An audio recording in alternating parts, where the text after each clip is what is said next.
Hey, hey, hey. Yeah, for our semi-annual in-person sighting.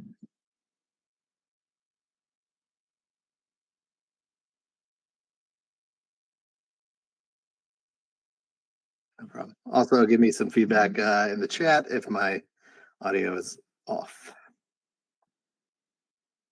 Volume. Let me make sure I have this. Oh, there we go. I turned No on sound. our sound, but now I got everyone's sound on. So, anyways, yeah, we're back with Party Size Cycling. We just saw each other in real life a week ago this weekend. Is that how you say that? Hmm.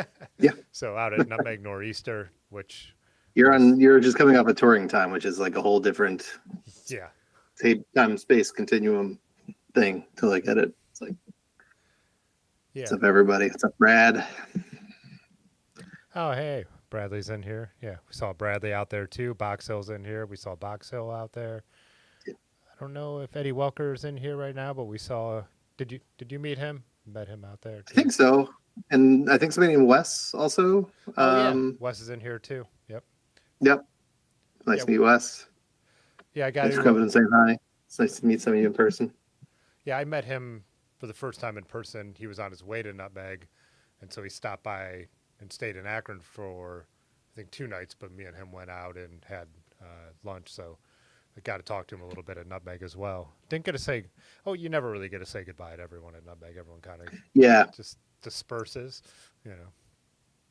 it's kind of a futile attempt. The one there had been years where I had tried to like say, but like you can't. It's just pack up and go and try to beat. So there's a little unofficial vegan meetup after Nutmeg at the place called Three Sisters Vegan, which I would wager is probably one of the better vegan restaurants on the East Coast that I've been to at least. It's and it's 15 minutes from where the camp is.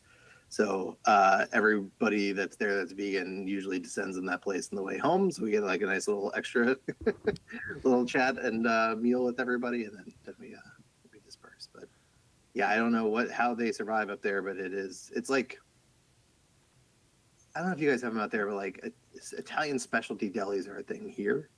So it's like a little bit of elevated deli. It's like usually like they have lots of Italian specialty products like Calabrian chilies and all sorts of stuff that's like imported. So they're going for that type of vibe, but it's vegan, which I've never been to another place that's done it or even attempted to execute it, and they like nail it. So it's like really different style than you usually get at like even vegan delis and stuff like that that are trying to replicate lunch meat. It's like doing elevated Italian deli stuff. That's from as a New Jersey person, and Connecticut's got a lot of Italian people too. It's like something that does not normally exist. Well, How about I didn't get to see how that went with did the vegan pizza at Nutmeg. So at Nutmeg they usually it's not unlimited anymore, but it's like basically an all you can eat pizza bar. I got in so late that there were literally like 3 pizzas left, and me and Aaron had a couple pieces. Because I know some years it's really hard to get the vegan pizza. Did that go all right this year? no, it's pretty consistent. I think they've done a good job of sort of like letting everybody know hey, I know it's nice to try new things, but like save this for the people that are actually vegan. So at no point did I go up there and there was not a slice available, and there was still some kind of sitting out there into the night too. So I think nice. they did a good. Yeah, I think I don't know if I was trying to remember. We were talking about if they did vegan cheese last year, but like none of them had cheese this year, so I think they were just able to like pop out a lot more, and so it wasn't as big of a deal. But no complaints. The vegan food truck was good. Sorry to turn this into a vegan food podcast. We didn't do our potluck this year, which is unfortunate, but I think some people still got together. But yeah, the food truck was pretty good. And yeah, I thought it was overall very like, I made a post about this, that every year seems to have something about it that makes it like the blank year, right? Like the drought year, the rain year, the bike packing year. This was like the normal last year. Yeah. I really feel like there was no defining, but which was nice. It was just kind of like ran smoothly. And now that I like know the lay of the land, also I don't know why I would always walk up to the lean-tos. I never rode up because I'd always leave my bike at the car. And this year I didn't do that. And I just had like a backpack that I used to get everything up there in one shot. And oh my God, it's so much easier to bike up to the lean-tos than it is to walk up to the lean-tos. Holy shit. It's like there's between a 15-minute walk and like a 5-minute jump. Like it's still a hill, but it's way better. So that was nice. It made things a lot smoother. I actually Strava all mine. Because like I'm like, man, that's a lot of. I mean, it's a climb up there. It's not, and it's like a rough climb. Yeah. So every time, instead of I didn't turn on my bike computer, but I just pulled out my phone, and I'm like, I'm counting all these, and I set a bunch of them to private, so it wouldn't like clog up everyone's Strava feed, which is the topic for tonight. But I feel like they should.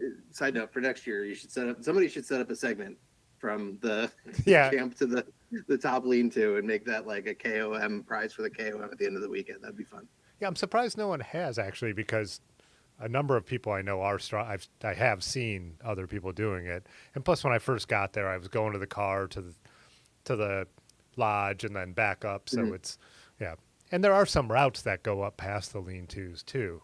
That 10-mile chunky one goes up that way and everything. So yeah, for those of you who don't know where to go ahead. The route that I did this year for the first time came down through the back segment that comes out into like that parking field. Because the beach ride never went back there, so that I finally got to experience what they actually do on the Scorch race and have a newfound respect for it's not chunky, but they're not super chunky, but it's not smooth, and it's mountain biking. The 55 starts that way too. I don't know if you know this, though. So we're going to start Nutmeg. We had a whole group of friends, like my buddies, Ryan, who you talked to, who moved to Jersey City from here. Yeah. I got to meet him too. That was awesome. Kat and Aaron Novak. And so we start off and we started to go straight, and everyone's like, wait, it's left here back by the parking lot, and there's a little grass hill there. I do a Mhm. hard shift realizing that so I don't have to get off the bike, throw my chain over the cassette, it lodges in the spokes so bad that we couldn't pull it out. We had to break the chain to get more leverage and yank it. Like 15 minutes of messing with this thing and then reconnecting it, and I'm like, oh, this is a great start to the the Oh, ride. God. It almost like gunks all over again. Yeah. So then I went. So then doing the 55 is probably the one with the most steep, chunky bits. I had to be Mhm. so conscious not to go into my big gear, my easy gear, in case I would Yeah. throw it again. So that's not something you want to have to worry about on a ride like Nutmeg, but I had to the No. whole time. So Was it yeah. your limit screw or? I think the hanger was a little bent, and Ah, it's hard to know if it was a freak throwing it over the thing and that bent it, or if it was already bent right. and that's why it went over from traveling, or maybe the ride before Nutmeg. Anyways, we Mhm. stopped at a was that in not in Hartford? What's the other big city in Connecticut? New Haven. New Haven. We stopped at a shop there that was actually open on Sunday after Nutmeg because I was about to ride 380 Double miles. gear. Yeah, they Been were there. Yeah. both Good job. they were both at Nutmeg. I didn't meet them there, but they were willing to take we called them. They were willing to take care of my bike. So the main thing, I had a cable that was fraying, and that's what I was most worried about. Then I'm like, and can you straighten the hanger? And they're like, sure. So they were like the coolest dudes. So I'll make sure I shout them out in videos and stuff. But Yeah, I have a hat from them. I stopped up on the way to my first Nutmeg in 2020 to pick up a few last minute things because I had left before the day before, and like none of the shops around here were open. So they, yeah, definitely got to check out that shop. It was nice. cool stuff on the Good stuff. walls, like vintage jerseys. They had a JP Weigel bike on the wall there too. So yeah, Yeah. yeah, really cool. They really hooked it up. So after that, we had no mishaps. Our ride we got back super late because we were riding with like the group and we were waiting up a lot. And I told like Aaron and Ben, I'm like, you know, I don't mind doing this because we're getting to see friends we don't get to see that often, and it's fun. But we're gonna get back real late if we keep this pace up. And everyone's like, cool. So we ended up doing that last bit of single track and stuff completely in the dark. And the last bit on the 55 is some gnarly stuff too. But yeah. Yeah, I'm glad I did not. We ran into the people that had abandoned the 55 for the 36, and I was very happy with my choice to do the 36. It's about 2,800 feet, and like my legs were kind of like ready to be done because that's more climbing than I usually do. I'm not as we've discussed at length. I'm not much of a climber, so like around 2,500, 2,600, I was starting to be like, all right, my legs are not wanting to do this right now. Like every time I rid in a hill, so then it was over. I was like, was perfect, and he undersells that 36-mile route because it changed. It was a great route. It changed every 2 to 3 miles. Felt like you were on a completely different route. So between it hit enough off-road stuff, it hit some chunky stuff, some really good gravel climbs, some nice descents. There's a really good mix of a lot of different things. We intersected with the 55 at a couple of points, so I saw some other people, and then we split off. But we were back by 2 o'clock, so it was nice, low stakes. No, nice. Could take your time. I don't think we stopped for more than like 5 minutes at a time, though. We really were just cruising. John, who does a lot of the party size merch, it was his first time up at Nutmeg, so it's cool to like experience through him. So I wanted to make sure that he got like more than the beach ride because I've done that the last few years. So we did that and was like very pleased with that route. Nice. Yeah, a lot of people that we knew and some of the people we rode with, once we got to Chester, and I'm not sure what mile Mm-hmm. marker that is, they had lunch, had a couple beers, and then they took the roads back. And I think directly back makes it like 10 miles on the roads or something from Chester. So that worked out for a lot of people too that wanted to experience some of the chunk but not be out all Do the day full thing, long yeah. and climb Once that you get much. over the other side of the river, it's a whole different ball game. I kept trying to explain that to people who hadn't been up there before. Like that other side is just it's steeper. It's the little gnarlier. Like that side is usually I feel like, and sometimes it started. In the previous years it started over there. Like Mhm. the farm was on the other side of the river, so it was nice to kind of have like some chill stuff on the way back, like near the end and things like that. So it's good. Good event. Yeah, awesome. I have to tell you this before then we'll jump into the Strava topic, but just because Nutmeg ride started with a mishap. Hmm. So after Nutmeg on Sunday, we drove to a cabin south of Rochester. If anyone knows where Letchworth State Park is, it's that area. But Aaron and Brad then both took off to go home. Me and Ben started riding from there, and we rode the next 6 days. I'm going to have a whole video and stuff like that about it. It was really, really interesting. So our cabin was probably a mile and a half or 2 miles down gravel roads, back off the main road, this property. So me and Hmm. Ben are riding off. Um, First frosty morning, it's like 29 degrees out, but we had the right stuff. We're bundled up. I realized, like, oh, my helmet's Matt not, Smith subscribed it's to the not strapped channel. right. So I reached there to strap my helmet. I'm riding sweet bars, nice and comfortable. I we saw it after, but I hit this little root. It totally jerked my bars. I went flying. Like, we're not even riding fast. I cleared the bike though, except my foot was stuck under it.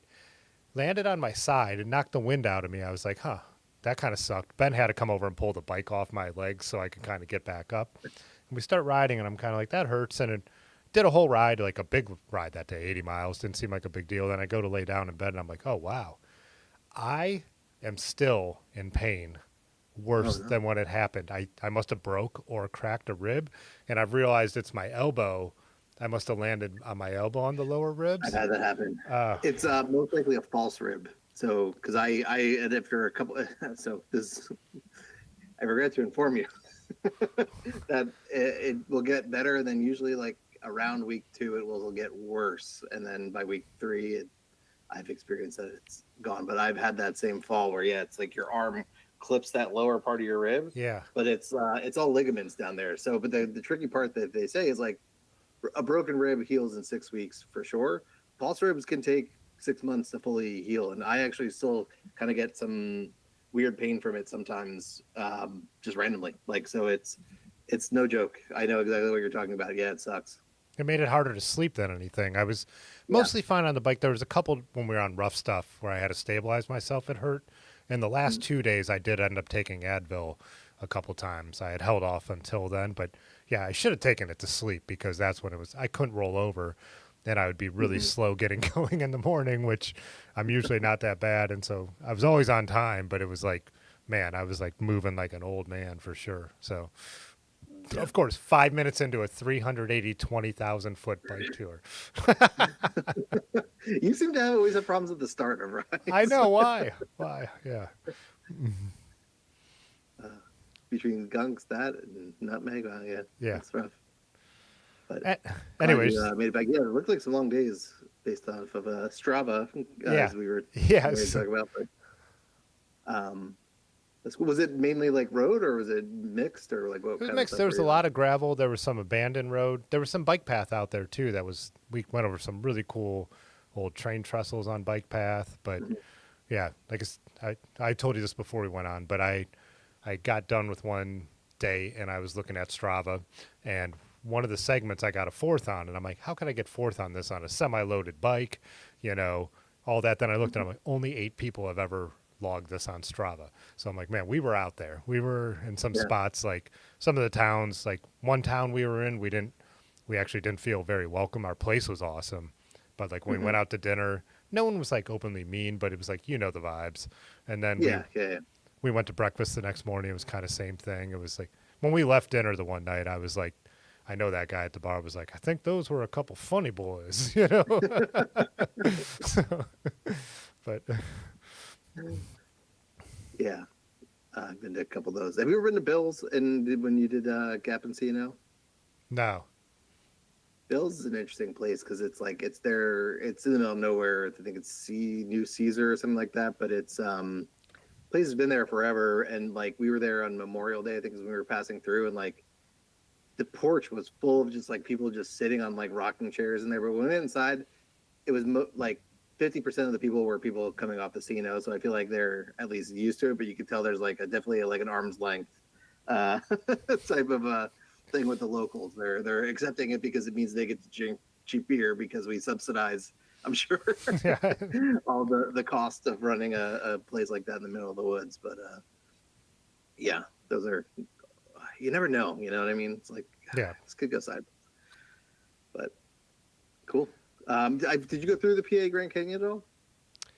No, but we rode that on the way to Gunks.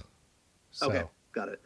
That's been on my. I keep hearing about that and seeing things, and I know the over. I think was it the Pants route or the over one of the Pennsylvania Dirtbags routes went through there, and it looks really nice. I think I got to put that on my list of things to go yeah, Pine spend some Creek time is on. what it's actually officially called, I believe. I think so. Yeah, the Pine Creek. Yeah, because then you can do offshoots from that too. So it goes up into the hills if you want to, or you can stay on the rail trail. So it seems like it's a nice choose your own adventure type of Yeah. or bike pack, whatever you want to call it. Yeah. Anyways, that was such a bad transition. I listen to podcasts and I try to, but anyways, you're boring me. No. Let's jump into the topic that we were talking Yeah. about, which is, I think some people, as already in the comments, like have a broader opinion. Is Strava period worth it? Mm-hmm. You texted me this morning more like Strava premium is bullshit. So I'll let you take I it. would say so. Yeah. So Strava is good at a lot of things, right? So case in point, that's how I kind of kept tabs on your tour, right? Hmm. That's how people that I ride with often like, oh, you did that. Where was that? Or like, what was that thing that you did that's not on our normal routes that we do? And somebody will find like, oh, there's this weird little side road that goes off of this thing. And like, so it's great for like the social aspect of it, I think, which does not require premium really or anything like that.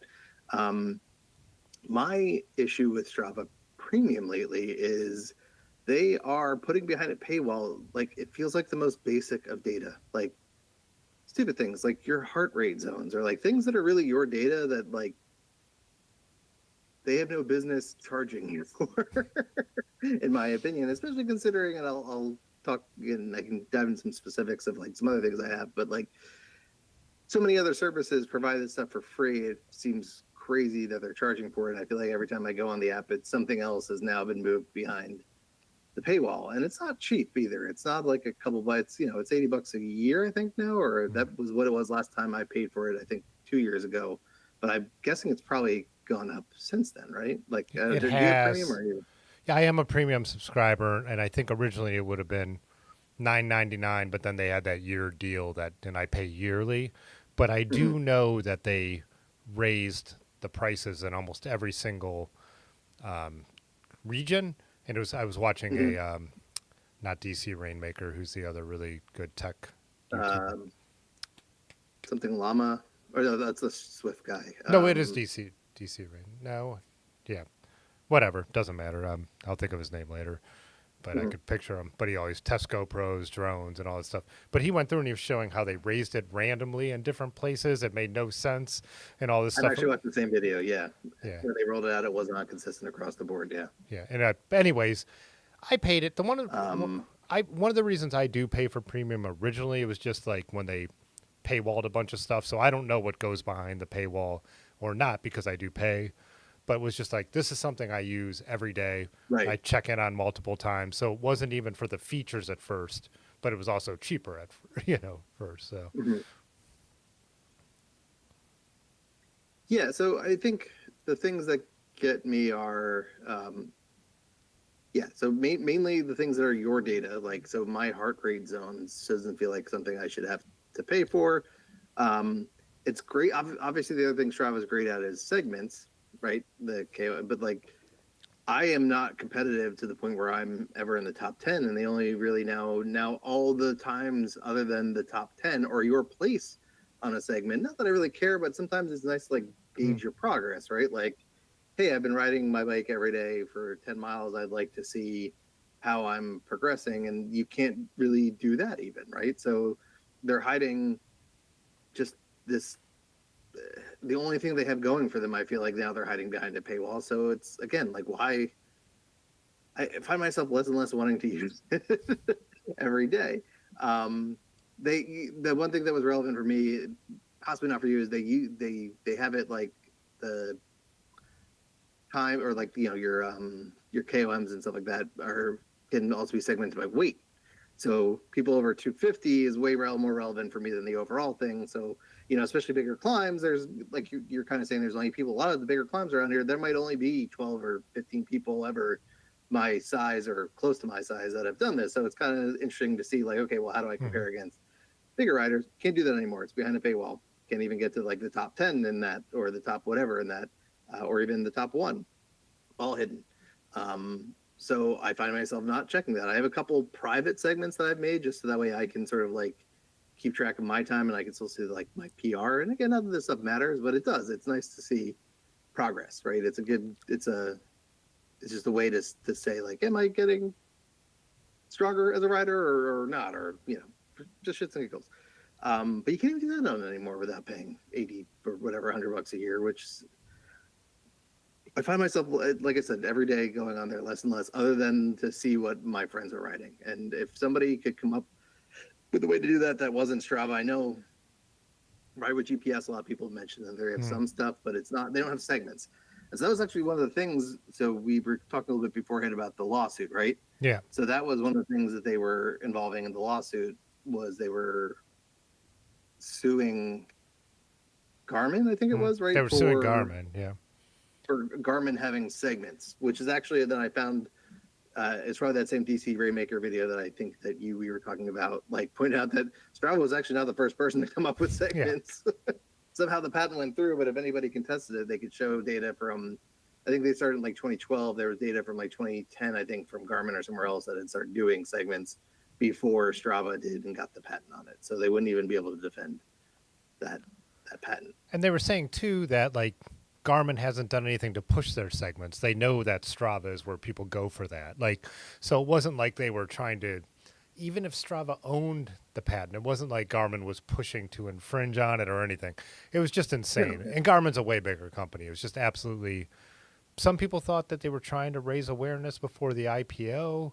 Some people thought they were trying to strike back at Garmin because Garmin was telling them they had to use their logo when people uploaded, which is totally normal industry practice. It's like goes with what you're saying about your heart rate stuff. Strava didn't collect that. Your device did. Right. So. That is my data. Yeah.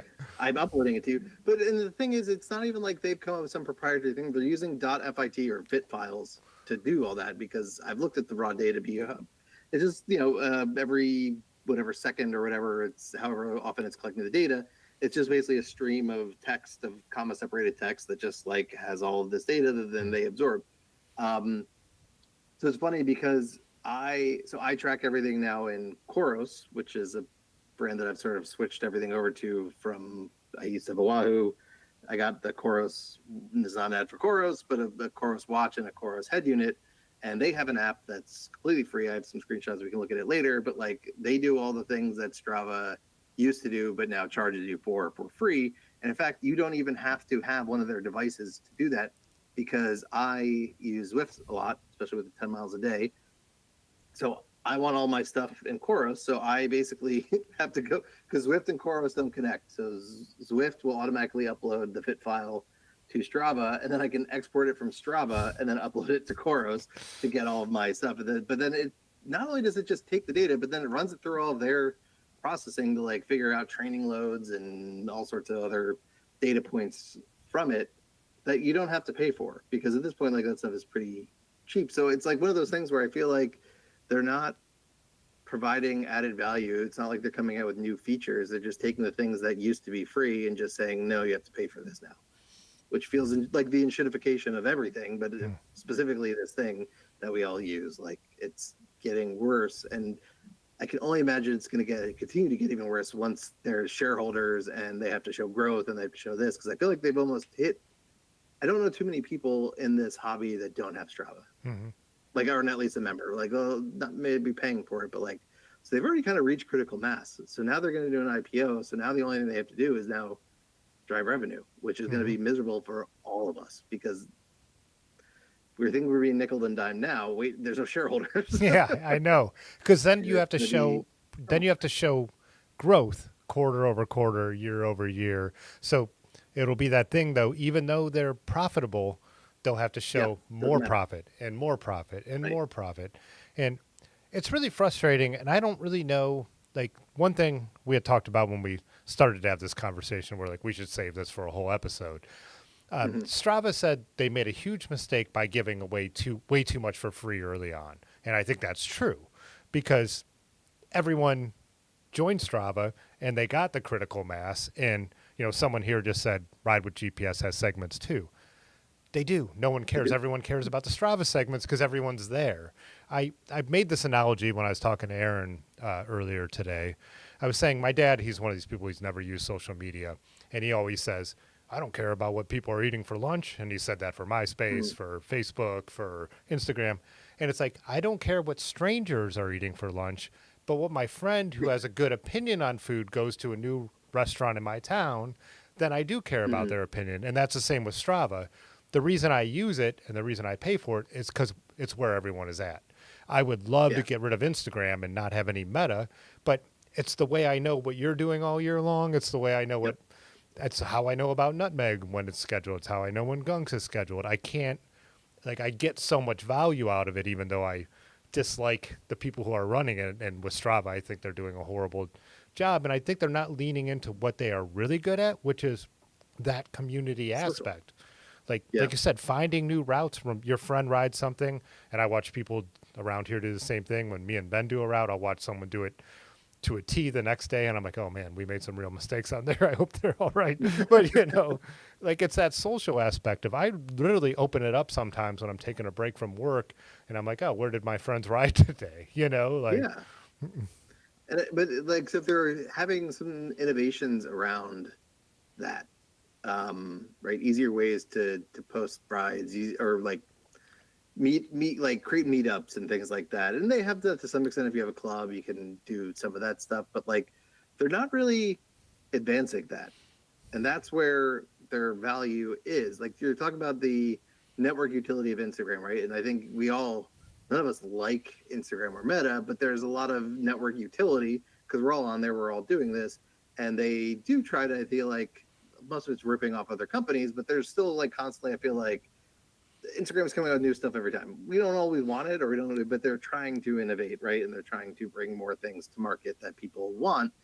I don't know that Strava is doing that. mm, And I think Lanky, I don't know if he's in here, but it was, he probably doesn't remember it. It was a couple of years ago because he started like pointing out, I think that was one of the first times I really started to critically think about it. Like, Strava is charging you for really what it was that they started charging for is like your performance metrics, right?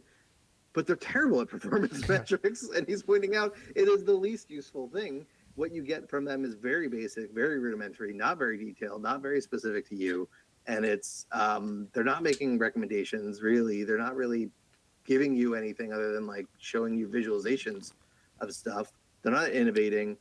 They're the possibly one of the worst in the category at this stuff, and this is the stuff they're charging for. And it was like, huh, he's right. And then especially now that I have an app that's closer to like what a Whoop does maybe with this mm, Koros thing, like he's 100% right. I get so much more insightful data than I ever got from Strava Premium, and it's free. So it's like, what are they doing? I still don't, you know what I mean? I don't get that. I don't think they understand their market or what they're good at. no, I think their Because CEO is I think you can route builder again. Because good.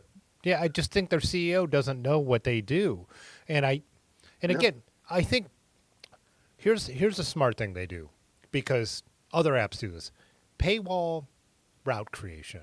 Like, okay, I get that. That's a useful Yeah. tool that I now I always use Strava to create my routes because I pay for Strava and they finally leveled up to almost ride with GPS level. I think they're pretty close. I still have some friends who prefer ride with GPS, whatever, it's all opinion. Mhm. But if I'm making routes, I use Strava. I pay for it and now it's good enough that it works really well. And then it also having the heat map data that they have, route creation is something they should be touting like crazy, right? Because they have Mhm. everyone's data. So when you go to a new town, like I could literally look through routes and be like, we've done it. Like I did it with Pudgy when we were in Syracuse. We found a route that just exists because it was so strong on heat maps and their thing generated it or someone user uploaded, whatever, there's both, I think. Mhm. And so like they've gotten really good at that and they've gotten really good at using that data. They should tell that story. And so if you are going to paywall stuff, like make sure you explain to people what you're paywalling. The idea that they're paywalling your personal data for training, that when, like you're saying, there's a million things that are better at that. Like Garmin has its apps, there's Training Hmm. Peaks, there's Wahoo has all that stuff, and those are the devices you already have on your bike. You don't need Right. Strava for that. You need Strava for the social situation, you know. And I don't know, maybe they should put more ads in the feed, and like that's how everyone else does it, and then the subscription takes away the ads, like whatever it is. And I agree Yeah, with you, like I think that's fair. I'm a big fan of that model. It's like in my opinion, it's like, okay, you either pay with your eyeballs or you pay with your pocket. mhm. Like, but yeah, I get it. Like, I understand that they're coming, they need to make money, but they could be smarter about not just nickel and diming everybody and stuff. So that's interesting. They have gotten better at the route creation, because for a while there, the route creation was really nothing special. They had a Mm. couple things where like it would generate a route for you. You could just give it some parameters. It would do that. I do, for context, pay for a premium, the highest ride with GPS thing, because for running events and running rides and things like that, it feels, again, and maybe because I haven't been on it in 2 years, it feels like a better option for that. And the ride with GPS is still, at the end of the day, I don't think people realize how small, in a good way, a company that is, right? It's a handful of people. They're at events. When you go to Mid South, they're, the main people from Ride with GPS are the people running the tent. Um, they talked to Miggy and I a little bit of the tent, because they shared a booth with All Bodies on Bikes, so we were there and we were kind of shooting the shit with them. And afterwards, a guy that I talked to at that event, I had looked at signing up for an event account, which is a paid thing. He saw that I had checked it out, sent me an email directly, and was like, "Hey, I saw you were checking this out. I just activated on your account for you. Enjoy." Wow. Like, wow, right? Like Yeah. that's the type of company that Ride with GPS is. They're like, "Hey, we just need people, to like use this so we can figure it out a little bit better and make it better and get feedback and stuff like that." So yeah, please, like, if you're interested in this, we want you to just have it. And they know I'm not using it to make some big for-profit, Garmin Unbound type thing. They know I'm doing it for like a little, or like, it's great for our annual bike packing thing that we do with a shop that's like coming from the other direction.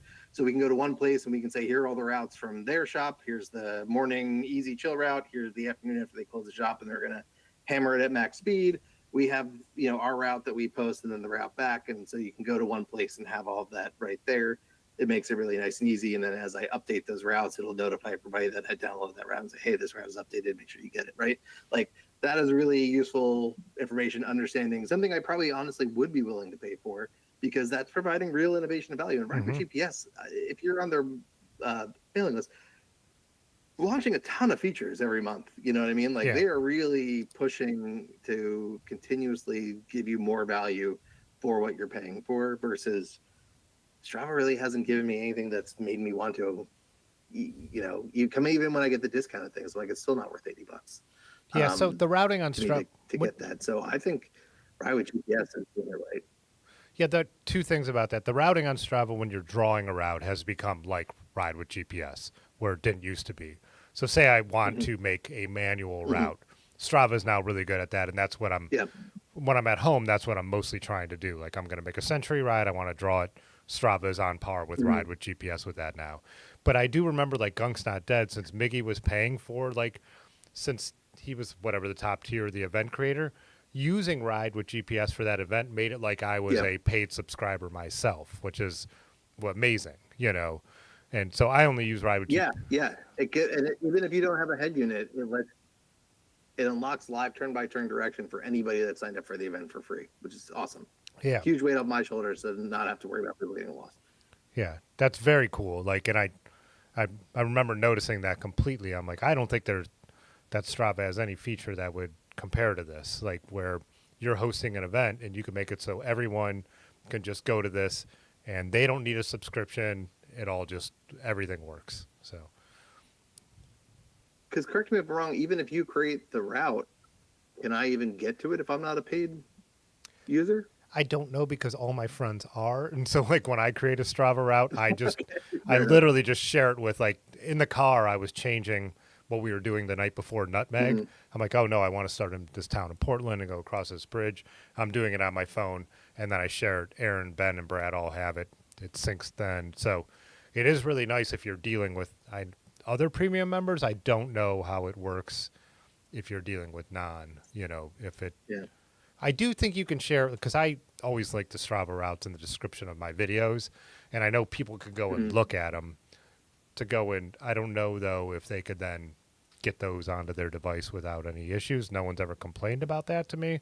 So I think it does still work in that way. They probably just can't Okay. go into the app and then search, say they were in, like I said, Syracuse and find all those routes like I was able to as a premium Hmm. subscriber.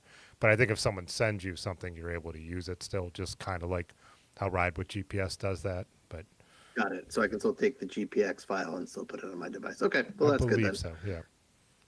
Fair enough. Because there was one thing with Strava, but this is good. We'll go more back to the social that we're saying they do have a right to and should charge for. But some local cross team did a little fundraiser thing where it was, donate this and you get into this challenge, and if you ride so many miles between these two dates, and you get like a T-shirt type of thing. So I was like, oh yeah, I'm riding 10 miles a day anyway. I'll actually hit this guaranteed. So why not like help them out and get a. But then I did it, and then they sent me the link to because you can, I guess, if you're premium and you have a club, you can then create custom challenges. I couldn't sign up for the challenge Ah, because you had to be premium to not just create the challenge. I understand that, but I couldn't sign up for the challenge unless I paid for a premium membership, mm, which I thought was kind of bullshit. yeah. Yeah, because someone's already paying to create it. So, yeah. Right? Yeah. So you already got your money from this person. Like, why are you nickel and diming everybody else? Um, I think that's what's going to be like we're saying. So right now there's some annoyances, but this is mhm. after the IPO. I think I'll be interested to see what happens because again, Strava has that social pull. It's the Instagram of bike riding. Like Right. there's no doubt about it, and it's a big reason that I still want to be there. But if they really f this up, I mean, again, that's really what they have. They have their segments, and they have people, just the eyeballs, the feed. Like, so what happens if people don't want to pay for it anymore and use it? I don't know. Does everyone go to Ride with GPS? Does Ride with GPS try and pick up the I don't know the social element of it because it is there. It's just like my rides all upload automatically from my Wahoo to Ride with GPS, but I Mhm. just don't use it in that way. I basically have the account from when like Ben just said he still prefers Ride with GPS for creating routes. He sends them to me that way, and that's why I have the account just so I could sync it to my Wahoo when someone else makes something. But I would also say too what you were saying about like segments for non-competitive use too are a big deal to me too because it's just when you ride Mhm. something like I said to see how popular it is. Like the one time I rode last week and only 8 people had done it, and just to see how many people ride through parts of my town. Like, and again, yeah, like you when you pay, you could see how many people rode today, how many people rode it this week, how many people rode it this year, or where I placed Mhm. in those, and that stuff is really useful. And I don't know, with the route creation, I don't mind paying, but when my friends start dropping off and they're not there anymore, would I pay for it when so many other options exist for those, except for the social element? Yeah. I don't know that I have too many other gripes other than that. They just seem tone deaf. I think we talked a little. We were talking about this before.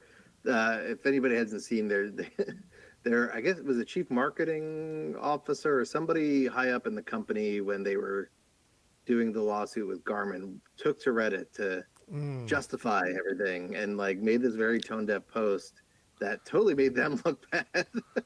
Also Ah, made it seem like they didn't really understand what Garmin was asking them. So for those that haven't read it or seen like been following this, right? So Garmin basically said, "Hey, if you're taking data from our that it was sourced from one of our devices, we just need you to credit Garmin as the source of the data. That's it." mm, And Strava also has done that too. So I technically built an app on Strava. It was just like a personal project. I had done it, but I like had to register an app, and then basically it was like a personal. In the winter, I usually try to do some sort of like I'm not biking as much, do some sort of just like personal enrichment project. So I was learning Python, And Mhm. so I was able to code and like build this app that I could go to just like the I put it in the cloud. I could go to a URL. I could put in the Strava activity number. It would then like go into the data. It would grab the start and end time. It would go to my Spotify. It would hit the Spotify API. It would find out all the songs I listened to during the ride, and then it would append the notes with like all the artists that I had listened to on this ride. Not that useful, and actually, there's somebody apparently that already does this. It's like a real app called Strava, Stravatify, or anyway, some portmanteau of those two Hmm. things. But anyway, it was just more like, hey, I wanted to see if I could do this. Um, I forget where I was going with this. Shoot, sorry. We're talking about before I went off at this tangent. Um, Using oh, the oh, oh. So I started getting emails that they have to send to all their API developers. So they were also saying now, hey, we're shutting off your API unless you are doing this, this, and this. Basically oh saying you have to credit Strava, Strava with yes. any of this other stuff. So basically the same thing Garmin is doing. Yep. They got the tables turned on them, and they made a giant hissy fit that made them look very tone deaf, and also didn't really read what the government was asking them to do apparently, Yeah. and then made a big post, and then they had thousands of people telling them you're an idiot. That's not what they're asking you to do. And by the way, you did this also. Yeah. Yeah, it's Maybe talk to the folks at your company.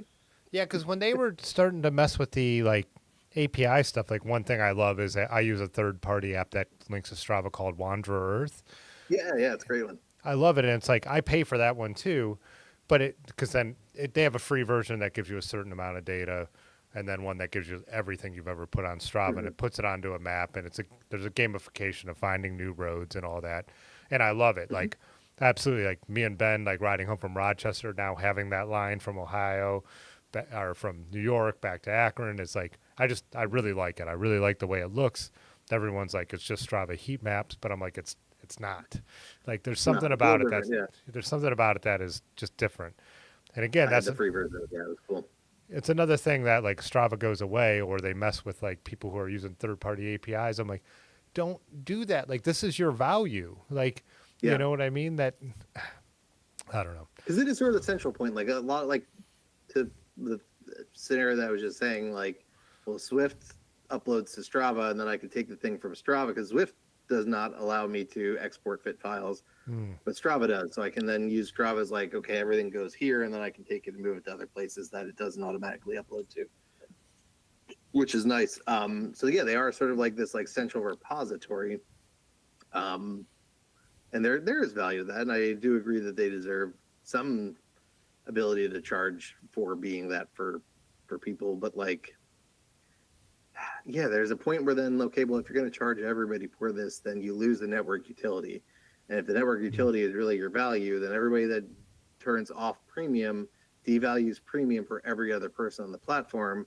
There's a critical mass there, or critical like kind of exit point where enough people leave, there's no more value to this product anymore, and now you're screwed. And Yeah. now you're got shareholders, and now they're going to be replacing executives every year, and they're going to be coming in with some new plot to charge everybody more money. And there's a good chance that those people aren't bike people or aren't running people or aren't Mm. whatever, because they're just executives that are brought in to maximize the monetization, and it's going to lose what made it special to begin with, and it's just going to start this whole enshitification process Hmm. that's going to lead it to be this like thing that we don't talk about anymore at Yeah. some point, I feel like. Yeah. I don't. And again, I fully understand that companies need to make money, and they are Mm-hmm. providing a service. And man, I no offense, Matt, I'm not going to pay Meta, but like other places that I could turn ads off, like I I would. I don't know if that's the best model. Like I don't know what they do because obviously I think the internet being powered by ads has been a problem. Like it was a it seemed like a good idea at the time and it's created a lot of problems and that's why subscriptions come out, but then you start getting nickeled and dimed in so many places, then you have to pick and choose where you're going to spend your money. You know what I mean? Like Mm-hmm. I think about this with all the like everyone with all their streaming apps. I don't watch a lot of TV. It doesn't affect me. But at some point you're paying more than you were just paying for cable, which is why you got rid of cable. And then so what you're like Yeah. it's like that kind of thing. So I really don't actually know the answer because, like, again, they are like a service that can be replaced so easily, you know?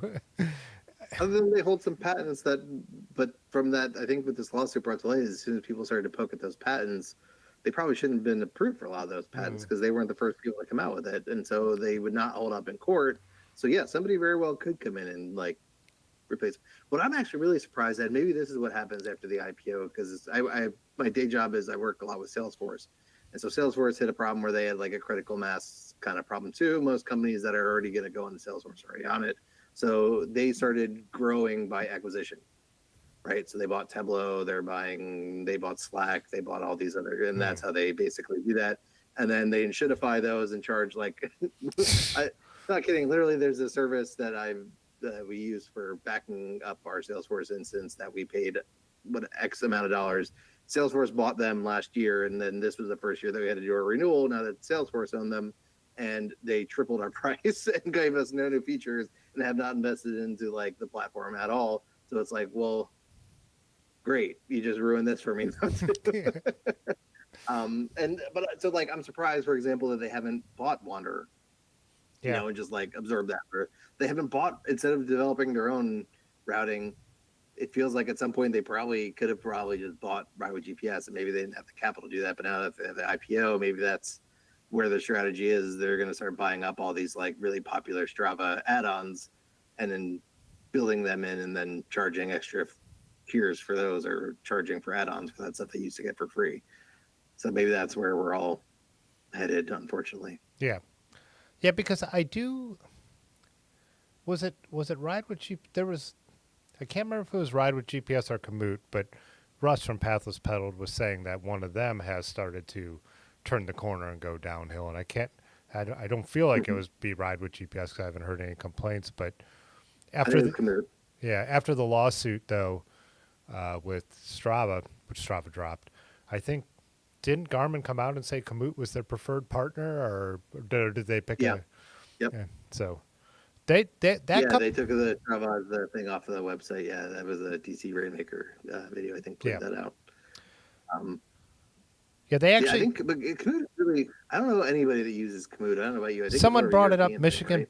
Michigan biker brought it up. The problem is it's user generated, and so I think Europe does really well with it, and I think maybe Australia. Mm-hmm. But if your area doesn't have people using it, it doesn't do you much good. And that Sure. company Network actually, utility, like we were saying. Yeah. yeah, that company reached out to me actually. They're one of their PR guys, and Mm-hmm. wanted to basically give it to me for free if I would make a video. And then I'm like, I would be making a video about something I don't actually use, and Right. so I actually emailed them back and I was like, if you would want to do a live stream to explain what your service does, I would do that, and just it wouldn't be sponsored. I would just give you the platform to try and sell yourself, you know. Yeah. But then I kind of went by the wayside or whatever. But yeah, I don't either way. I think that they are, if it's not in your area, people aren't using it's not going to do any good. And so I just looked at like Akron, and it doesn't make sense for me, you know. But Mm-hmm. I know people really like it for in places where it's well used. I think it's really good for off-road stuff. So if it ever did hit a critical mass, it seems like it's like a good app, but yeah, I don't know. No, I'm not going to be jumping ship from Strava for it because I don't know until Strava triples my subscription again. We'll see. Yeah. Well, it's curious. I think it's interesting because I do have to interact with a lot of mainly mountain bike folks from dealing with my the committee that I'm on in town. We have a bunch of mountain biking trails. So trail forks is something that none of us, I feel like, talk about or really use that often. But that's all the mountain bike. I remember the guy that runs the chapter that maintains and like does the down. We have two downhill. I talked about before. We have two downhill mountain bike flow trails or jump lines or thing. Like the person that runs that a year or two ago, we had to tell him what Strava was. Like Huh. because we're like, why don't you just, because he was talking about people riding it in the winter when they were closed. I'm like, why don't you just keep an eye on the Strava? You can tell exactly when people are riding it or who's riding it. You could even reach out to them and be like, hey, stay off these trails if you really wanted to. And he had never heard of Strava. Huh. This is a person that is in bikes enough to the point where they're like running a trail system and had never even crossed. They use Trailforks for everything. They Oh, don't use Strava at all in mountain bike, in like some mountain bike circles, and like I feel like maybe an more of old school mentality or different types of mountain biking, because that's where you go to get, because they really focus on, you can go there, and if the people that like maintain the that own the trail inside the app will put like conditions. So every time somebody rides through, they can report the conditions of the trails. They can point out like down trees and stuff like that, and it shows up on there, and all that stuff. So it's like way more focused for like true off-road riding, which Strava doesn't have any of that, right? Like that would be a nice feature that they could add. And hey, maybe you pay for that, so that way you know what the trail's like when you go there, what to look out for down trees. Like they don't do any of that like kind of service for you to help you understand what you're getting into. Or there might be a segment that's a trail, but you don't know what condition. You don't know if that's blue or green, this, that, or how chunky it is, how technical it is, any of that stuff. Strava doesn't provide any of that information for you, which feels like something, if you're paying for, they should. I see. I was going to ask if he was in here, but because I saw him earlier, but surly old man Aaron, he said Trail Forks is very good for off road. We use it out in the wild, and I met him met him through Instagram, but actually met him in person through our buddy Dylan. And I know when I'm with Dylan, Dylan always is looking at Trail Forks when it comes to the mountain biking stuff. So, yeah, definitely have heard that a lot of times. Michigan Biker came back and said, free commute is very good, correct on user generated. Set up the link one time and cross post to Strava and commute on every ride. So that would probably help grow it, I'm sure. Yeah, and I mean, alternatives are going to become more appealing once I feel like if Strava does go downhill, like we're talking about. Yeah. But the UI for Trail Forks is so antiquated. It looks like something literally that was built in the 90s and has never had a UI refresh. It is definitely an old school mountain bike tool, I feel like. I don't know. I'm curious, like, what are other people, like, what are the other, are there other alternatives out there? I feel like there's got to be. I remember early on I used to hear about Map My Ride. Remember Yeah, that? yeah. But now I don't know what happened to theirs. No, I don't think that's gone. I think Ride with GPS, Strava, Komoot, like I mean, man, that really seems like Gaia or something, isn't that another one? I've heard that. I know nothing about it. Like, yeah, there was one I would use way like back in 2010. Is Endomondo? I think that was another one that would do similar things, but it was less. It was more just how you would more like. It had like the sort of like the live thing where you turned it on before GPS head units were more relevant. It would give you all of your like speed and GPS data as you were going, and then would like kind of do very primitive version what Strava did. I wonder whatever ended up happening to that, but I remember that was what I used to use when I first got back into biking in like 2013. But then I think it kind of went by the wayside. I don't know if it's still out there. Yeah, I literally had one of those little sensors on my spokes and the magnetic thing. The cat eye. Yeah. Yeah. It was like, and then my parents got that for me. And then I was using a Windows phone, which is still the best mobile operating system of all time.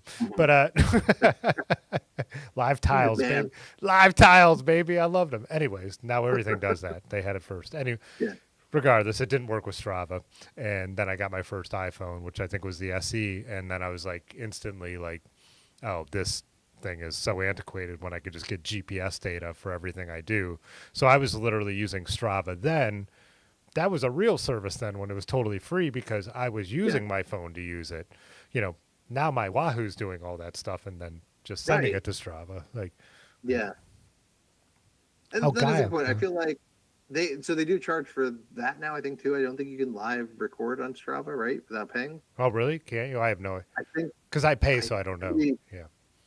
Correct me. But again, that actually feels like that's something fair because you're replacing a head unit, which is something you would normally have to pay for. It's like, yeah, that makes sense to do that, I guess, as like a thing.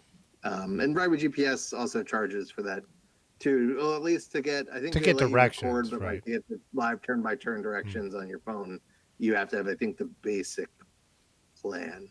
So I feel like that's pretty established. Like everybody's charging for that now, and I guess that makes sense. That's Yeah, it makes some probably sense, hard but to. I guess people still ride with their phone on their bars. I just can't imagine doing it. I'm just like, the head unit is so great, and I use the most basic, simple one there is, which is the tiny little bolt. Mm, And you know how like simple Wahoos are compared to other head units, but yeah, it's just enough to tell me like turn here, and that is like, and not to have my $1,000 phone on my handlebars with all the complications that come with a phone, like getting my you're right. notifications about emails and all that stuff. I don't want my phone out when I'm trying to enjoy a ride. And so like the head unit and simple turn by turn, I don't understand how you'd want to deal with a phone anymore. But I mean, people do. So Yeah. I wonder I would love to know what the percentage of people who are recording on a phone directly to Strava versus a head unit and uploading it are. Like, As somebody who runs rides, I would say there is still a pretty large contingent of people with quad locks and things like that that are hmm, recording on their phone. I don't see a lot of people. I mean, I guess I wouldn't know because it's in their pocket, but there's still quite a lot of people that I feel like have quad locks or some sort of like mounted handlebar thing or the magnet one case, anything that like you have to yeah, buy the specific case. So not really cheaper. That's why I remember that was one of those things where when I first got the Bolt, I was like, what have I been doing? Like, why? yeah, I know. It's infinitely better than using a phone. I don't know why I've been punishing myself for so long for something that, $200 one time fee essentially to be able to use it. Um, And but I, I bought mine for the first nutmeg I went to, which is 5 years ago. mm, So yeah, people complain about the cost sometimes, and I think when mine was new, it was $300. $300 over 5 years. People are $2,500 deep into iPhones by then, right? Or $3,000 mhm, deep into Androids. Like, you're kidding me! You won't spend $300 on this device that, one, I have lost no battery life on it. Like, it is still like the day I bought it. I mean, I'm mhm, not saying there's no annoyances with it. No, nothing is perfect, but I mean, right. $300 over 5 years for something I use 6 to 7 days a week. You know, so yeah, Yeah. It's like they're paying you to use it at that point. yeah, yeah. I had the Bolt 2. Bolt was great. There's still so I switched. I mentioned at the beginning I switched over to Koros mainly because when I started doing like more century rides, I'm out there a long time. Mid South took me gun time 13 hours. At the end, I was on fumes on my Mm, my Bolt yeah. and knew I had the thing. And I saw Steve Ayers. What's up, Steve? Oh yeah. When I was going down to do Orange Blossom Gravel, I was like, I know I'm going to be out there. We're on the tandem doing a 92-mile ride. I don't want to deal with this again.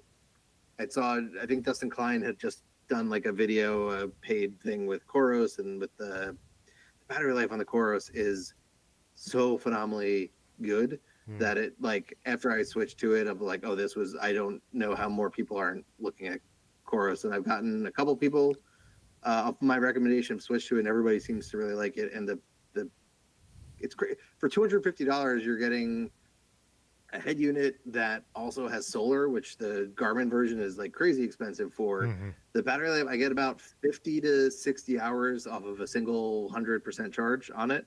And then usually I'm recharging, and it's at after that long, it's still at like 20 to 30% when I'm recharging at that point. I've never even come remotely close to draining the battery on that thing. So that has been a huge game changer for pretty comparable features to the Bolt. The only thing it doesn't do that I miss is if you're not running a navigation on it, if you're not running a route, it doesn't give you like the real time upcoming elevation like the Bolt does, which I really like.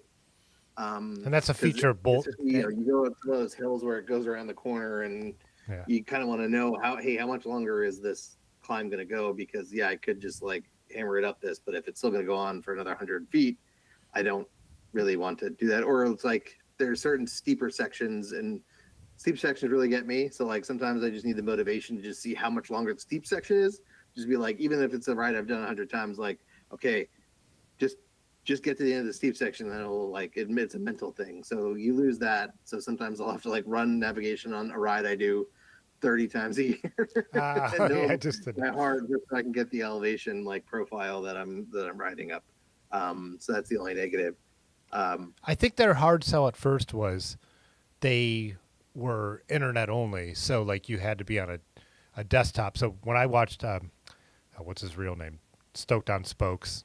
Uh, he, Oh, no. yeah, me and him have traded. He watches the live stream sometimes, and he's Hmm. gone less bikes the last year or two. But anyway, Josh Ramiro, he did a review of the Okay. Komoot, and then he was like, when he was showing like the no app, I was like, deal breaker. So like, it's always had this bad taste in my mouth, even though I know like now you're saying their app is so good. At first they had nothing, and so it was like, there's probably a lot of people like me who watch these initial reviews and were like, not a Yeah. chance. Because I've literally been sitting at a coffee shop and I open the Wahoo app and I say take me to and upload it directly and I'm off. Like so. Hmm. Yeah, Yeah. That actually worked really well on the Coros. So I hate to be a Coros head, but I really do yeah. enjoy the product. But we were down in Florida. So Steve, by the way, what's up, Steve? Me and Steve have a very good joke. Tampa is pancake flat. There, I was routing to the start of a ride to beat him at. There was one 13-foot climb that Google Maps said very steep hill. That's a joke. That's very steep hill. It was the entrance ramp to the coffee shop. And Google says a very steep route for Tampa. So funny little thing. But yeah, the Coros at first, because they were a newer company, were still missing a lot. So I think if you look Yeah. at a lot of those like DC Rainmaker videos where they reviewed it 2 years ago, yeah, it was missing a lot and it was still pretty janky. I will say the amount of stuff that they put out every quarter is phenomenal, and their support is really good. They're really active on the subreddit. So if you post stuff on their subreddit, it's usually somebody from Coros Official that's responding to you, which is cool. I'm sure that'll get a little bit less once they get bigger. Um, but yeah, the app is good. But when we were down in Florida, we were going to meet up for this. There was a single track competition at the beginning of the day before the big ride at Orange Blossom. So we were trying to navigate there. It was like 10 miles. Tall Tim, not you, Tall Tim, different Tall Tim, Tim Burke. He had punched it into Google and it was going to take us down the side of a highway, but it was like 10 miles. I had punched it into Coros and said, like, route me to here. And it ended up being 2 miles longer, but it took us on back roads through like developments that were like barely built and down a bike path. And so it took a little bit longer, but it got us there without having to ride down the side of a highway. So I feel like it's actually really good for that. And you can choose to send it to your watch or to your phone, or just do it right on I'm sorry, not the phone, your head unit, or do it right on there. So like they've come a long way from what that product was. And like every complaint that I've had has almost been like resolved in the last 2 or 3 updates Nice. since I've gotten it. Um, for like minor problems, like the rerouting used to be terrible, and now they fixed that and all these other things. So I think Coros is probably poised to. I don't know, because Wahoo still is fairly inexpensive, but Garmin's charging for a lot of this stuff now because they have all this subscription stuff. Coros is not. So I feel like Coros is kind of poised to take some market share from Garmin. I don't know if it's worth switching from Wahoo, but if you have a Garmin and you're sick of getting nickel and Yeah. dimed, like this has been The the thing with theme of this. it's always been interesting to me because I always tell people I don't have a dog in there. I use a Wahoo because I like the Bolt, how small and cheap it is, and Mhm. it does what I need it to do because I don't map on the fly a lot. And a couple people, I think Steve mentioned it, and so did a few other, like how Google Maps, like sometimes when you're just trying to get around, trust me, when I'm traveling or when I've been doing stuff, I'll pull my phone out and use Google Map bikes directions and use the audio. And I've definitely done that. And especially if I'm traveling and I'm using a city bike or whatever there is. But I Mhm. know like with Garmin's, you've got a lot of them have the touch screen and they have the street names and on the fly navigation. Wahoos are so basic and everything is built in. The Bolt 2 has no street names. It's just for me, I'm usually not doing that. I'm usually either have a route pre-loaded or I know where I'm going or I'm going to pull out my phone. And even for routing, I use the Strava app, Mhm. but a lot of times I'll have Google open for Street View. So I've popped it in there too to get a second opinion. And so if I'm really going somewhere I don't know, I don't ever rely on just Yeah. one thing. So, but yeah, the only reason I like Wahoo is the absolute simplicity and they don't charge for anything. I paid $300 literally Yeah. 5 years ago and it's still doing what I need it to do. So, but yeah, it definitely seems from everything I've seen lately and what you're telling about Koros that they're on the right track. Um, I think Garmin charges a premium because they just have everything. You know what I mean? And when Wahoo adds a feature, it's Yeah. always they're like the Apple. It's a feature that like it's like hearing from Android users. Garmin are like, well, we've had this for years, and I'm like, cool. Like what you were just talking about like without having a route the hill thing, that comes straight from Garmin. Hmm. That's a thing Garmin users Right. loved, and Wahoo just integrated it like later. And they're like the company that just waits and then does it right when they do it. So yeah, Yeah. I think there's some limit to Koros because the trade-off is the battery life. So if something's going to be super battery intensive, like constantly looking ahead at where you're riding with the elevation profile and rendering that, yeah, that's going to get up your battery. So that's like the trade-off that you're going to get by doing something that's going to let you ride for 60 hours versus 13, right? Like Joe had asked, what does Garmin charge for? So I think a oh, lot of what Garmin charges for is definitely we're kind of talking about for like metrics and things like that, and like more like training data and like training plans and things like that. I think if you're just using the device you've always had for navigation, I don't think they charge anything extra for that. But like a lot of the things that we're talking about that the Chorus app gives you in terms of like, here's the training effect on your aerobic and your anaerobic and how that this particular ride did with that, or the training load and all that stuff, right? Like that's the stuff that Strava and Garmin are charging you for that Chorus, again, not to be walking ad, but Chorus gives you for free in their app. They might charge for that at some point too. They might wake up and be like, oh, we could be charging for this. But I think right now they see that it's like, it's a big reason why some people do. I'm in their message boards all the time and trying to like troubleshoot stuff and stuff. So like, I see it. People are coming in there being like, Garmin is hitting me with this for subscription. How's the Chorus for this, this, and this? So like, there's definitely people that are getting sick of Garmin kind of doing that type of stuff too. huh? And also for $250, it's really Is that what pretty it costs? comparable Really? to Yeah. other stuff. Huh. Yeah, Nice. with the solar, and included all the app stuff. So I think it's a good thing. I guess it's because it's the parent company, I guess, is Chinese.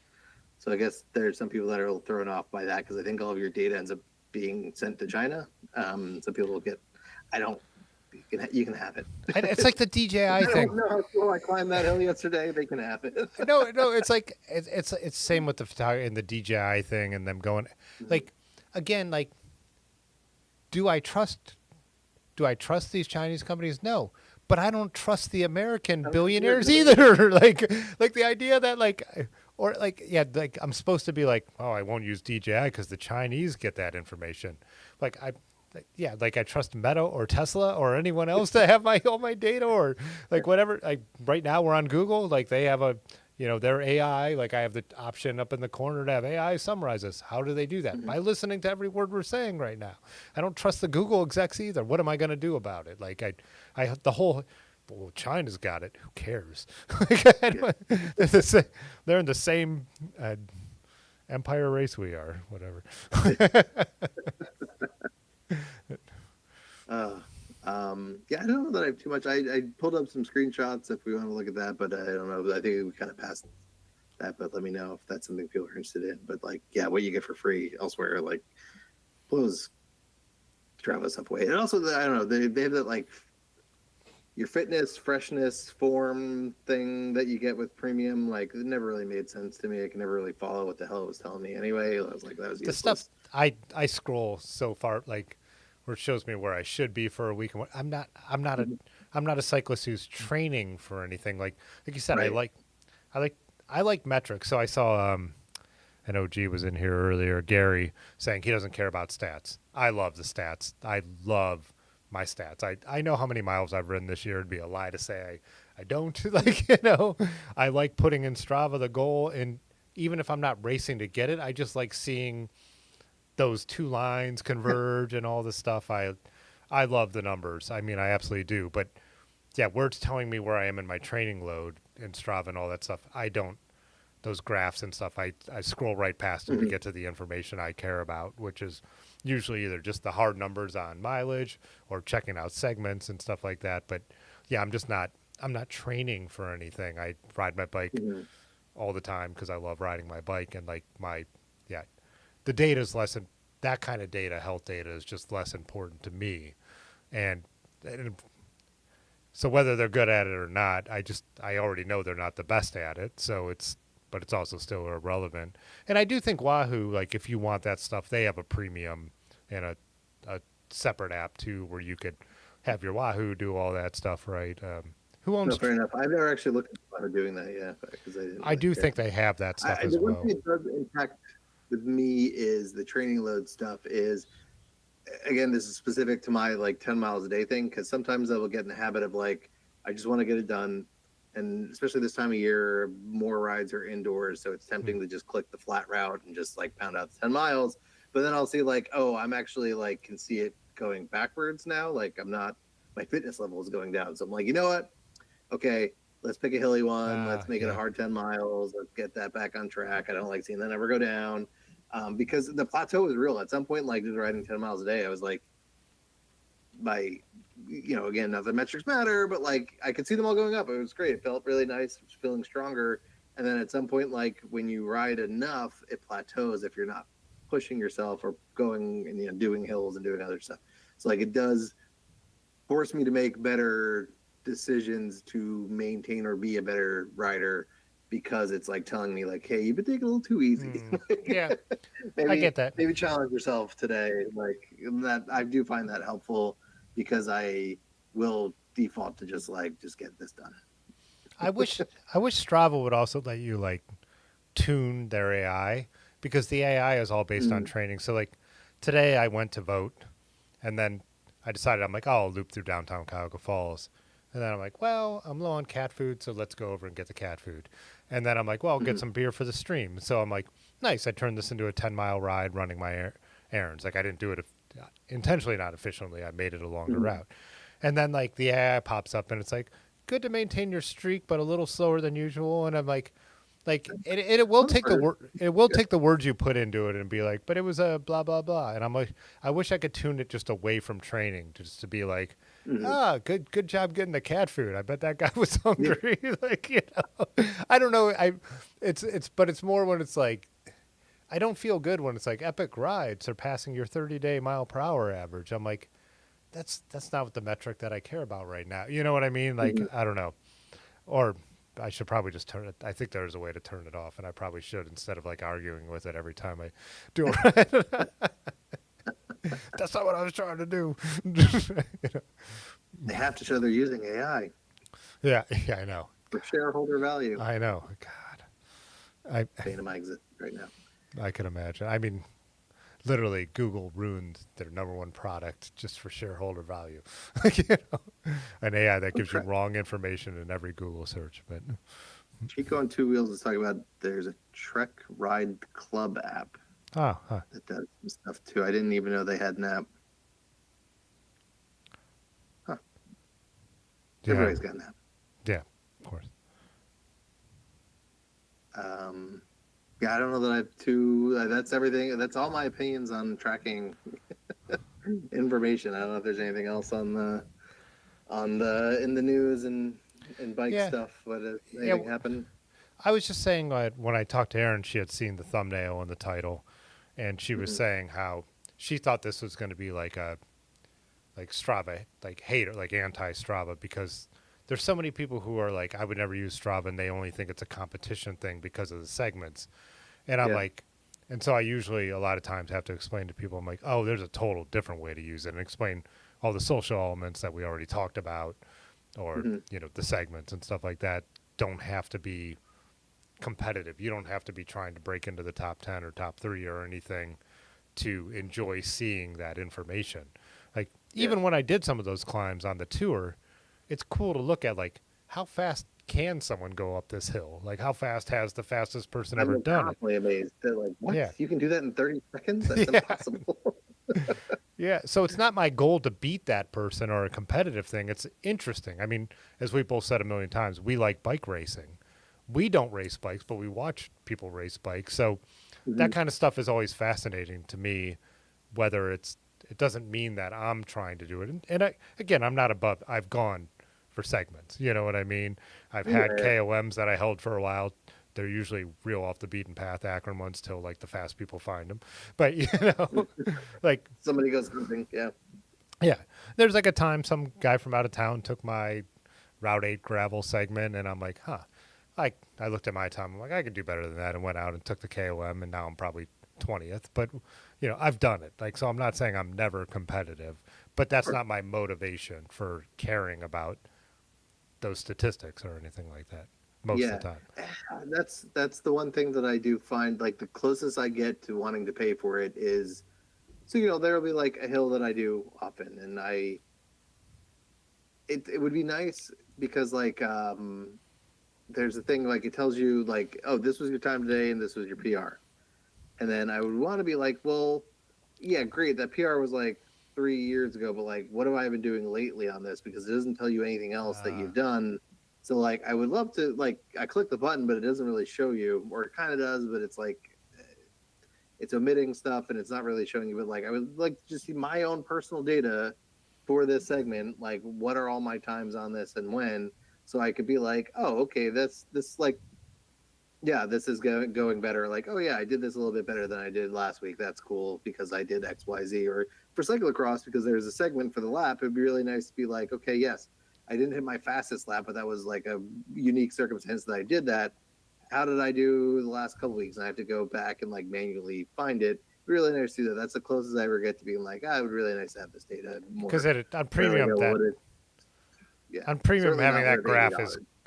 is great. I mean, to like that I could Yeah, click on it and like my own segments and see yeah. like because I'll It's be my interested. data. Yeah. That's my effort on this segment. I want to be able to see it. Why are you gatekeeping that?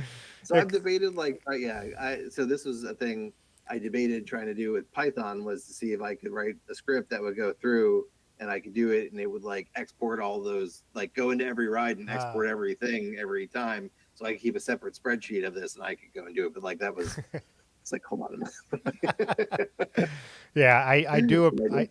It's so great to see like someone just said, I hate seeing PRs from 10 years ago. Mine doesn't go that far back.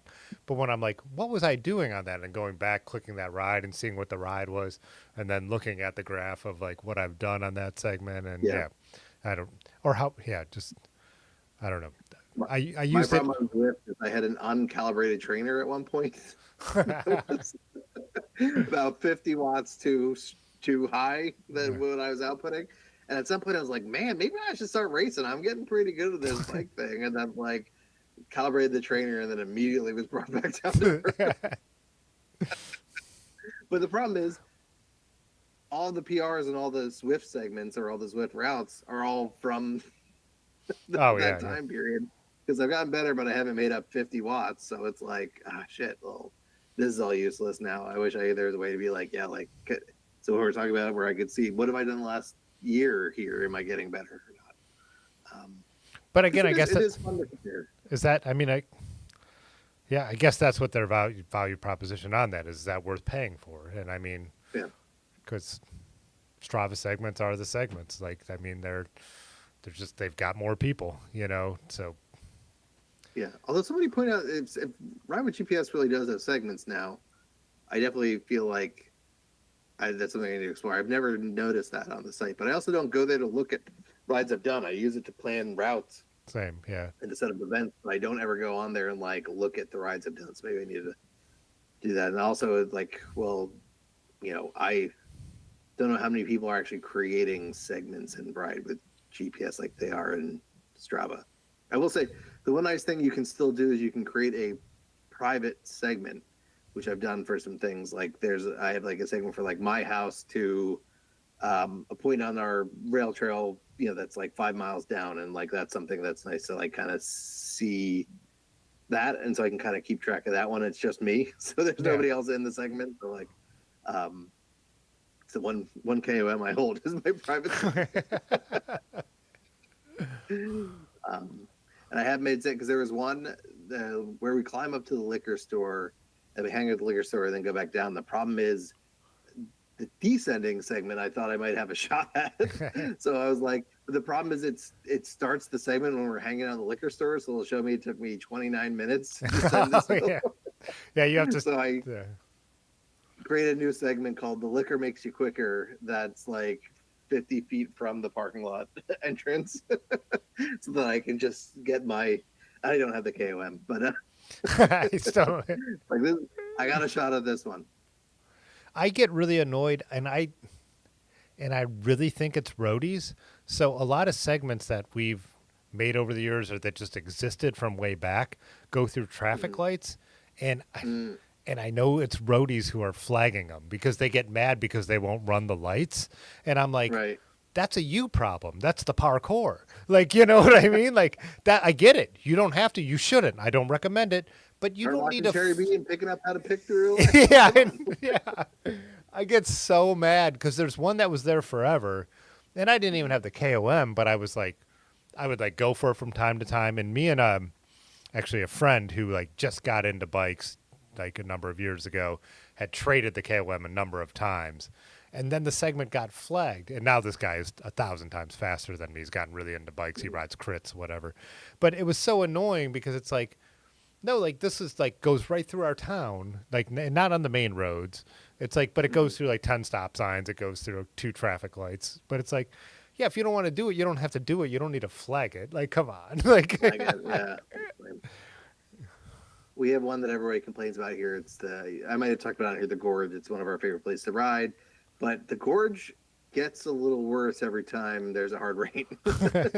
I used to be a pretty pass, like actually way back when I was in high school. It used to be a through road. You actually used to be able to drive a car through it, but enough cars would get stuck in there, and the road continued to like deteriorate that they stopped letting cars drive through it. So now it was just that, and then it was like potholed, but it wasn't too bad. Now it's like there's a whole 50-yard segment that is like football size just boulders. Um, that I've never made it through. I have to walk it, but so like the problem is that segment is all the time. Like there's not a single thing in the top 10 that's from the last uh, like 10 years because every time it gets a little bit worse, so nobody's able to like hit those things. So there'd be really nice if there was a setting where it could be like, can we just like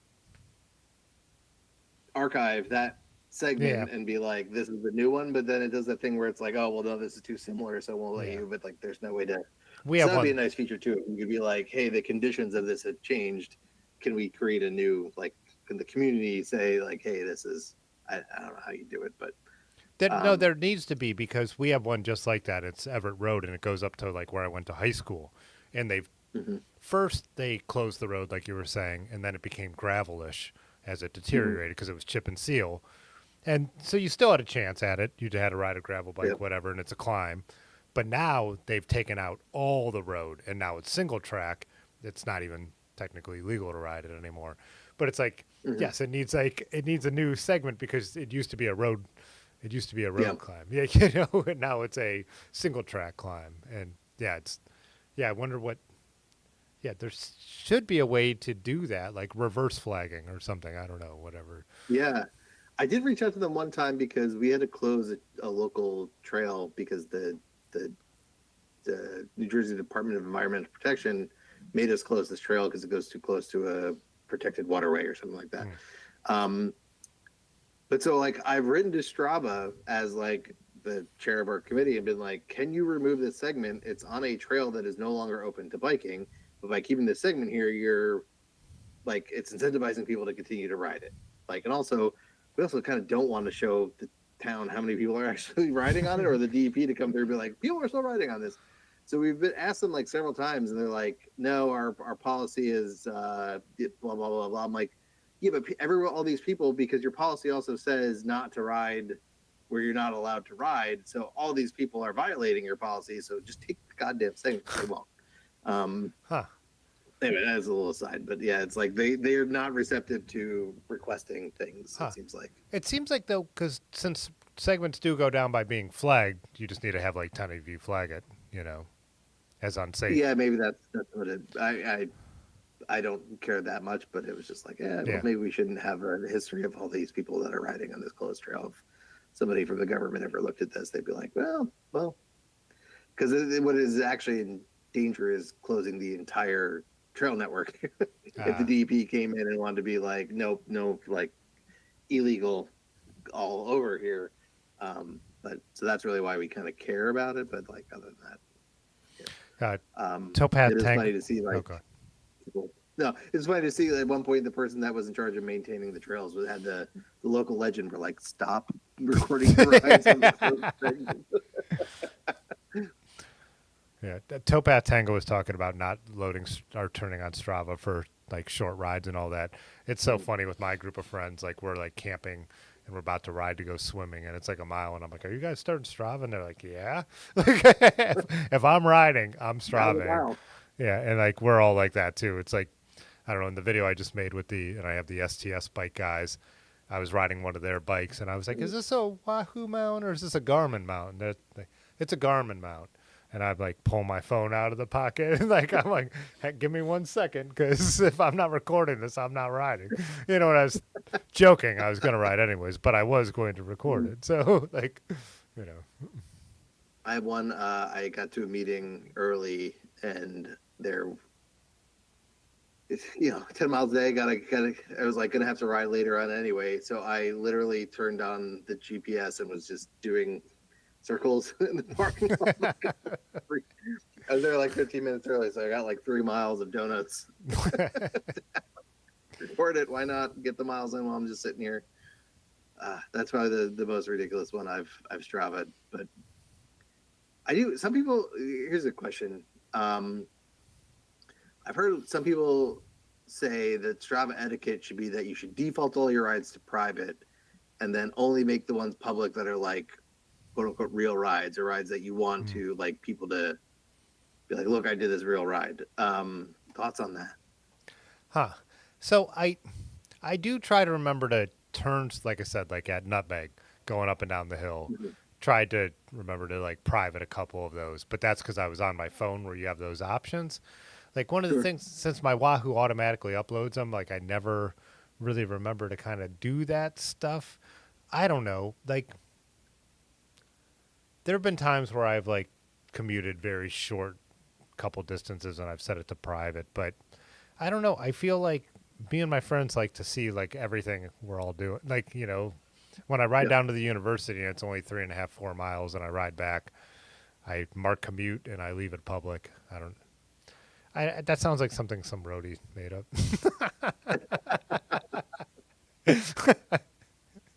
Because I wondered, like, is my 10 miles a day like clogging up everybody's Oh, thing? But I once a still get day? kudos. Once a Still day? get kudos. No, yeah, once a day is fine. If you were doing it, I mean, if you were doing like breaking it up into 2 miles 5 times a day, then maybe you consider it. But There, yeah, there are some days where there's part one, two, and three for sure. I usually don't get 10 miles at cyclocross, so I had to do a ride earlier in the day, so that's part one. And yeah. yeah, there's been some like point to point ones where it's I feel this like is if you 2 miles ride. I feel like it's hey, if you don't like what I post, don't follow me. Right? Yeah. Yeah. I just wasn't sure. Like, yeah, I don't know anybody, but again, I wouldn't know if anybody was doing that because I wouldn't see it because they would all be private. So I wasn't sure if that was a more common practice than I realized. But it Yeah, not in my group. I sounds don't like think it is because I look a lot of the Join Machines guys like walk their dog and Strava it, you know. it. So yeah, Somebody, Joe Clark, was just saying he turns his watch on to walk his dog. yeah. So there you go. Does Ben record his like trips to work? Yeah, Ben rides to work every day and rides home every day, and uh, those are all on Strava. Keeps it. Yeah. Yeah. Yeah. All right. So screw that guy that said that that's the Yeah. what Strava courtesy. Yeah. He's wrong. Was he wearing a skin suit? An arrow helmet?